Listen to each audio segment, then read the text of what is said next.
I don't want to be the first to go because I don't want her to live without me, and she doesn't want to be the first. It's going to be far, far harder to be left behind than to go into glory, obviously, infinitely.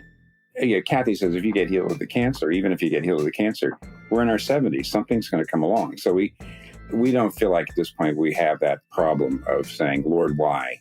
I suppose, Mike, because you and I are both authors, you could always say, why, Tim could write 2 more books. Why are you taking him? Well, you and I, together, haven't we written that 3,000 books?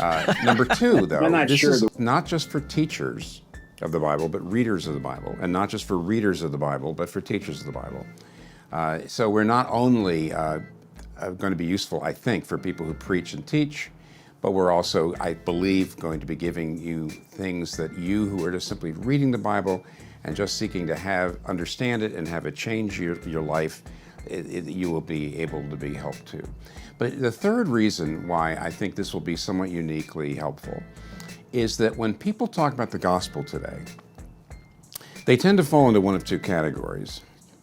They either talk about the gospel as a principle, mainly, or as a story, mainly.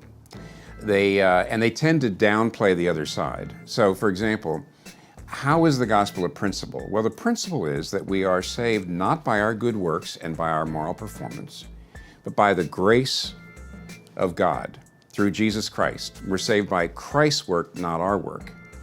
But even though we're saved by faith alone and not by our good works, we are not saved by a faith that remains alone. That is to say, that though we're not saved by good works, real saving faith always issues in and causes good works. So there's a sense in which, if you're talking about the principle of the gospel, you can imagine it as a kind of mountain. At the top here, we have the belief that you're saved by grace alone, but a grace that changes your life.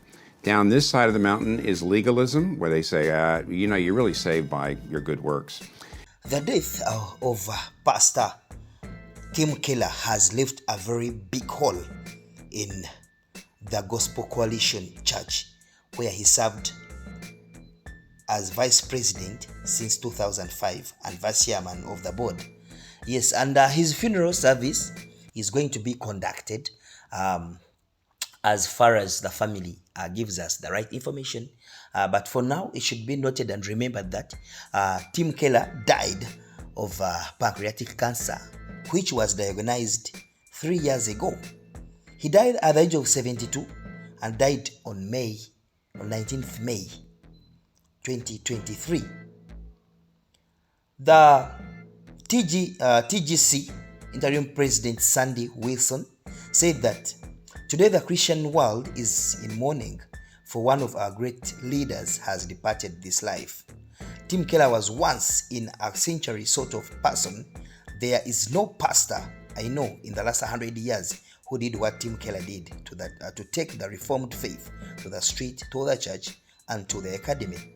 He will be remembered among the generation's most effective Christian pastors, apologists, and evangelists. Tim not only made the most articulate arguments for Christian faith, he also demonstrated our faith with his humble and gracious spirit and his relentless passion to see the lost come to know the Lord he so loved.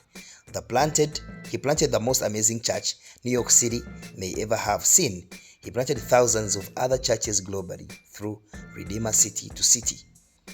Ladies and gentlemen, that is part of the announcement done by TGC interim president Sandy Wilson.